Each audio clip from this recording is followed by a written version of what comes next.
Right, so thank you very much for your time. I do have this section B of 2018 Civic Education paper 2, which means you should look for section A, which means part, I don't know if it's part 1 or part A on this channel.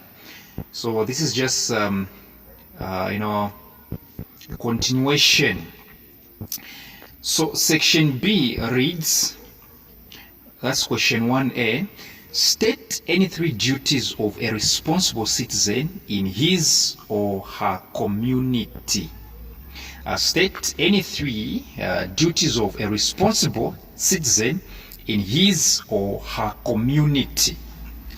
And of course, we know the answers. Number 1, as a responsible citizen, you have to obey the law. So obeying the law, paying taxes, respecting the rights of others, being concerned about public issues, participating in civic activities such as voting, performing public service, observing public service, observing and maintaining the security of the nation. So you can pick any of these, right? Obeying the law, paying taxes, respecting the rights of others, being concerned about public issues, participating in civic activities such as voting, performing public service, observing public service, and not forgetting maintaining the security of the nation. Question 1B, identify any 2 examples on each of the following legal rights of a citizen. Identify any 2 examples on each of the following legal rights of a citizen. So what are the examples of civil rights? Examples of civil rights. Okay, civil rights, we have right to family life. Right to family life. Yes. Number 2, you can also say the right to personal safety and freedom. Okay, these are among the civil rights, the examples of civil rights. Right to family life, right to personal safety and freedom. You can also include the right to a good reputation. Since they said 2, I'll just end here. Then the next one was political rights, examples of political rights. Number 1, the right to vote. The right to vote is one of them. Number 2, the right to belong to a political party. It's the right. It's one of the political rights, the right to belong to a political party. You can also include the right to petition in order to register grievance individually or collectively, which means you can also include the freedom of speech. Yes, but most importantly, the right to vote and the right to belong to a political party. How about economic rights? Examples of economic rights. You have the right to work. So the right to work, the right to adequate wages. So number 1, the right to work. Number 2, the right to adequate wages. You can also include the right to reasonable hours of work. The right to reasonable hours of work. Question 1C, why are documents such as the Stockholm Declaration of the United Nations Conference on the Human Environment and the 1992 Rio Declaration on the Environment and Development, known as soft laws? Why are documents such as the Stockholm Declaration of the United Nations Conference on the Human Environment and the 1992 Rio Declaration on the Environment and development known as soft laws. Yes, soft laws. So now the question is, what are soft laws? That's the question. The first question is, what are soft laws? All right. What are soft laws? Yes. What exactly are soft laws? Well, it's very simple. A soft law is simply a law which is less binding. All right. A law which is less binding, which means it's not tight. It's less binding. All right. It's something that is less binding. It's not tight. All right. There are laws which are not tight. All right. Yes, they're not as tight as others.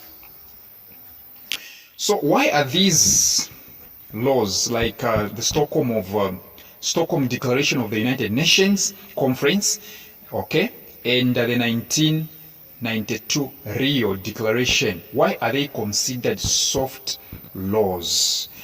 Well, the answer is because they have not been enacted into legally binding documents.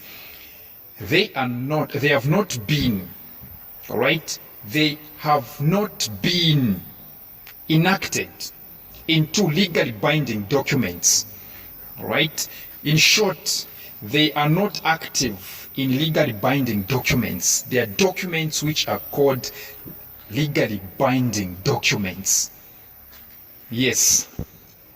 And so the next one was on the electoral systems. Study and complete the table showing the electoral systems. And so we happen to have the electoral system A. The advantages of this one is that it takes care of the interests of the minority in communities of the country. We do happen to have the electoral system called a single-member majoritarian system. Single-member majoritarian system. This is the one that we are using right now in Zambia. Because from 1996 up to 2016 we were using single-member plurality. But right now we are using this one. This one is one that involves 50% plus 1. The advantages is B, right? We don't know yet. We do also have the electoral system, which is C. The advantage is that there is less opportunity for gerrymandering, all right? Gerrymandering.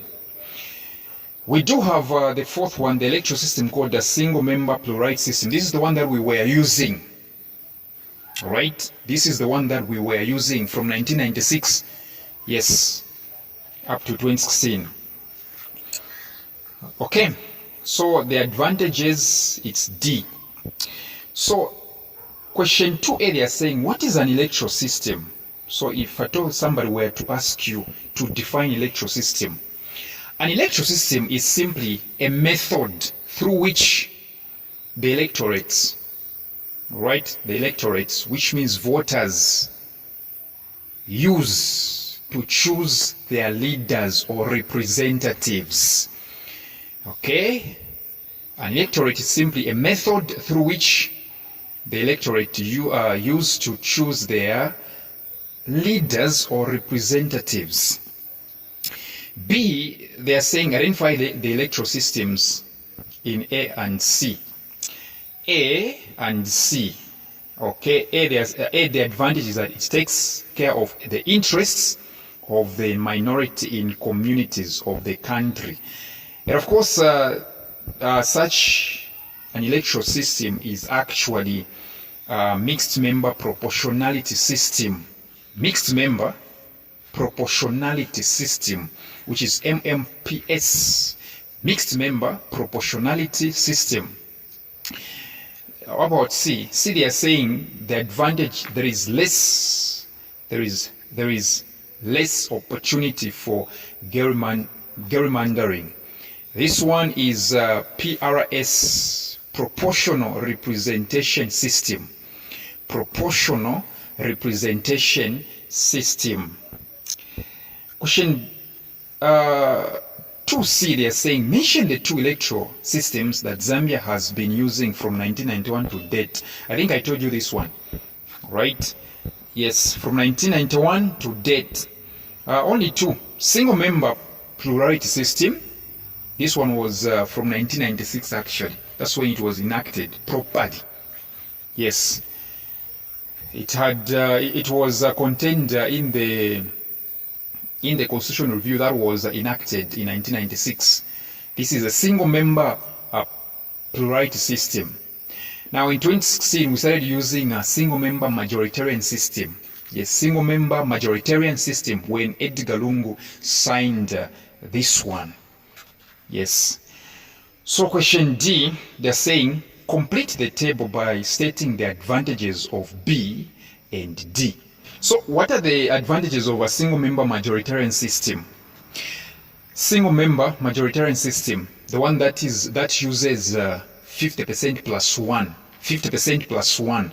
This one, number one, it usually delivers a winner with a clear majority. It usually delivers a winner with a clear majority. Take for instance, we have 200 votes, right? 200 votes. So if you're going to be the winner in this case, you have to get 100 votes, which means 50%, right? Plus 1, which means you have to get 101 or above. So it usually delivers a winner with a clear majority. Number two, citizens find it easy to obey and respect. They also respect policies made by a leader. Citizens find it easy to obey and respect policies made by a leader. Let's talk about D, which means advantages of a single member plurality. Single member plurality, let me tell you what it means.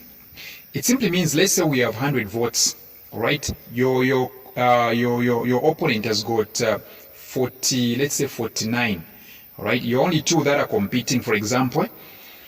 Your opponent has got 49, you've got 51, you've won, right? You've won. This one is the winner takes it all. This one is what? The winner takes it all. Yes. So one advantage is that voters vote for candidates who work amongst them. Don't forget this one. Voters vote for candidates who work amongst them. Number two, it is easy. It is an easy system. All right? It is an easy system to administer. I've told you, all right? Yes, the highest the winner takes. There is nothing like 50% plus 1. This one is the highest takes it all. Yes. Yes.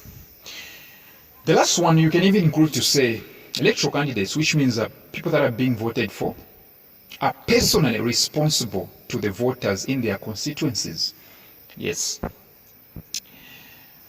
So question 2E, they are saying name two documents that stipulate how elections should proceed in Zambia. Name two documents that stipulate how elections should proceed in Zambia. Only two documents. Okay. They just want two documents. Well, don't forget the Electoral Act. The Electoral Act number 12 of 2006. Yes. The Electoral Act number 12 of 2006. The Electoral Act number 12 of 2006. Okay. The next one is the Electoral Code of Conduct. All right. Or you just say the Code of Conduct. Code of Conduct. Yes. So I'll continue with the next one, which is about corruption.